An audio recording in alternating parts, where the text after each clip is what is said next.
Hello! On se retrouve aujourd'hui dans ma chambre, dans une ambiance un petit peu cosy pour une vidéo que j'avais trop hâte de faire, mais pour laquelle j'étais obligée d'attendre les dernières nouveautés sur internet en matière de mode équestre. Tu le sais, la mode équestre c'est mon dada, sans vilain jeu de mots, et puisque c'est la rentrée, je me suis dit que ce serait pas mal de faire un petit look de rentrée avec les nouveautés, les choses tendances en ce moment, en espérant te donner quelques idées pour retourner tout pimpant au centre équestre.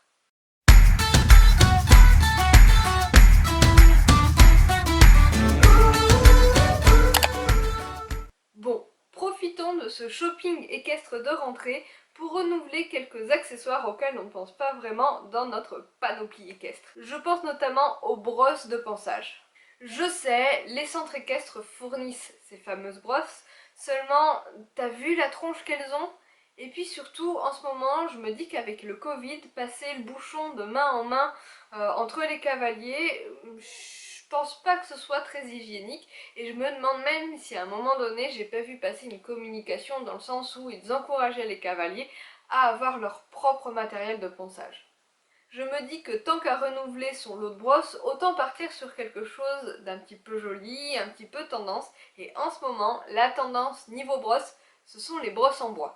Bien sûr, l'une des premières marques à s'être démarquée en vendant de la brosse en bois, c'est Borstic. S'en est suivi Le Mieux et Kentucky, deux autres marques bien tendance en ce moment. Mais aujourd'hui, j'attire tout particulièrement l'attention sur les brosses Fuganza. Et oui, chez Decathlon aussi, il y a des brosses, bien entendu, mais un joli lot de brosses en bois, fabriquées en France. Et ça, je le souligne parce que c'est pas forcément le cas des autres marques que j'ai citées un peu plus tôt. Donc gros plus pour Decathlon qui propose des brosses tendance, solides, fabriquées en France et entre nous à un prix bien moins conséquent que les marques qui ont lancé la tendance. Le deuxième article que je te recommanderais de renouveler au moins une fois tous les 3 ans et après chaque chute sur la tête, c'est ton casque d'équitation, ou bien ta bombe, peu importe comment tu appelles ça. Je le sais, les tendances équestres en ce moment vont vers le couvre-chef cavalier qui coûte un bras. De Sam Shield à GPA en passant par Antares et même quelques modèles de chez Equitem, ça coûte vraiment très cher. Alors je peux comprendre que mettre aussi cher dans un casque d'équitation, aussi joli soit-il, n'est pas possible pour tout le monde. C'est pourquoi aujourd'hui j'ai sélectionné deux casques, des nouvelles collections de marques qu'on connaît bien. J'ai cité donc Fuganza, encore, ben oui, hein. C'est chez Decathlon généralement qu'on va pour se rééquiper ou pour commencer à s'équiper dans un sport. Et un autre grand distributeur de l'équipement équestre mais plus connu sur internet, j'ai cité Kramer. Ces deux casques sont réellement mes coups de cœur. Déjà parce que le Fuganza est super original. J'ai toujours adoré le mélange de noir et de marron. Et puis ce marron là, c'est vraiment assorti à leurs bottes d'équitation qui proposent en couleur un peu camel. Mais par-dessus tout, ce casque chez Kramer, non mais on en parle. Avec les détails rose gold, il est hyper tendance. Le bling bling qui brille, bon ok ça fait très dressage. Mais personnellement, cavalière de dressage qui s'assume, ben je craque complètement. Puis ben il est marron quoi. Le marron et moi c'est une véritable histoire d'amour en ayant un poney palomino. Parlons peu, parlons bien. Abordons le sujet des tapis de selle pour cette tendance automne-hiver 2020-2021. On en parle vraiment? Je ne suis pas sûre, mais je crois bien qu'ils se sont tous plus ou moins passé le mot pour associer haute couture et équitation cette année. Que ce soit chez Kramer, Escadron, Kentucky ou même les petits artisans comme Azari, alors lequel tu préfères toi? Du Kentucky pied de poule inspiration Chanel ou du tapis Escadron inspiration carré de soie chez Hermès? Parce que les deux collections sont sorties à un jour d'intervalle, l'une a fait le buzz, l'autre a fait un flop complet. Quoi qu'il en soit, en ce qui me concerne, le mélange de la haute couture et du poney, c'est quelque chose qui me parle un petit peu et j'adore complètement. Je dois admettre que ma wishlist de tapis de selle s'est un petit peu allongée cet automne. Ça y est, on a nos nouvelles brosses toutes neuves, un nouveau casque avec lequel il faudra éviter de se vautrer lors de la première séance de mise en selle et éventuellement un tapis pour se la péter un petit peu parce que tu connais l'adage, à défaut d'être bon, on sera beau.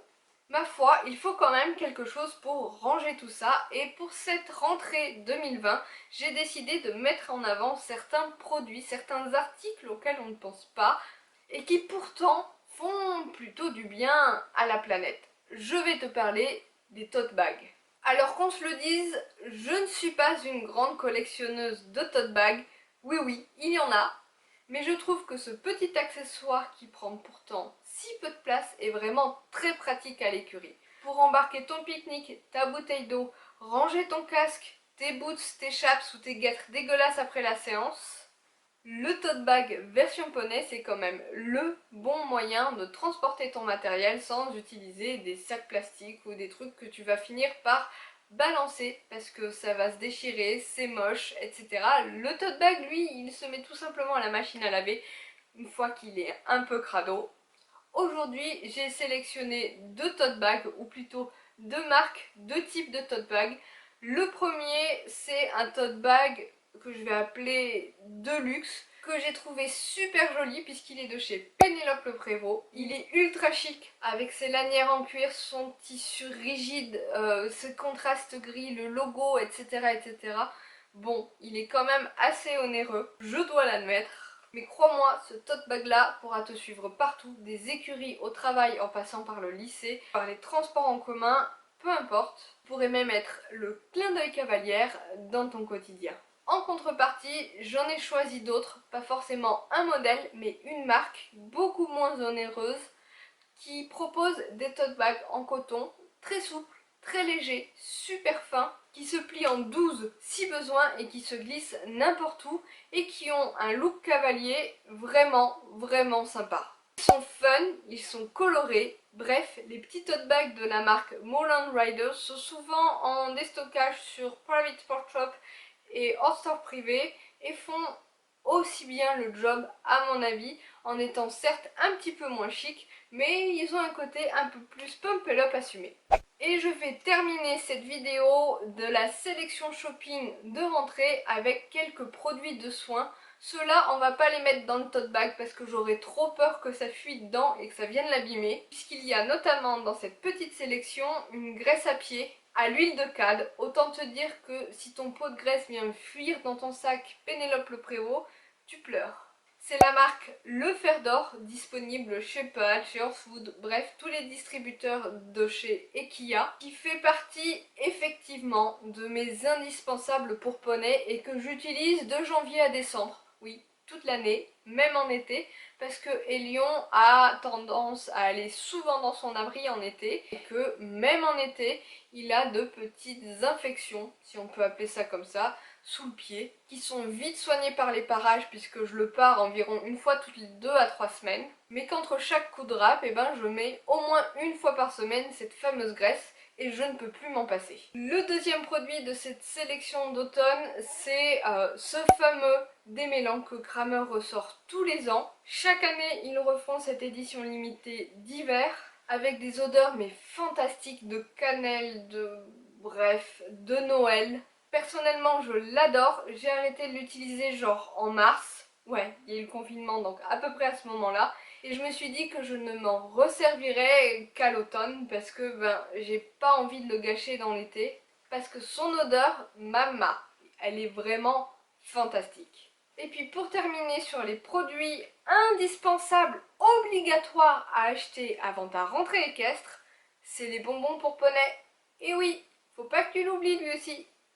Voilà, sur ce, cette petite vidéo est terminée. J'espère qu'elle t'aura plu, que cette petite sélection t'aura donné des idées. Dis-moi, franchement, qu'est-ce que tu penses des tapis de selle tendance mamie de cet automne? Moi, personnellement, je suis plutôt surprise que les marques aient tapé là-dedans. Par contre, je suis pas sûre du tout de leur accueil en France. Je te dis à très bientôt pour une autre vidéo de la rentrée. Ce sera probablement la dernière et pour celle-ci, je te recommande de préparer d'avance tes feutres et tes crayons. Bye bye!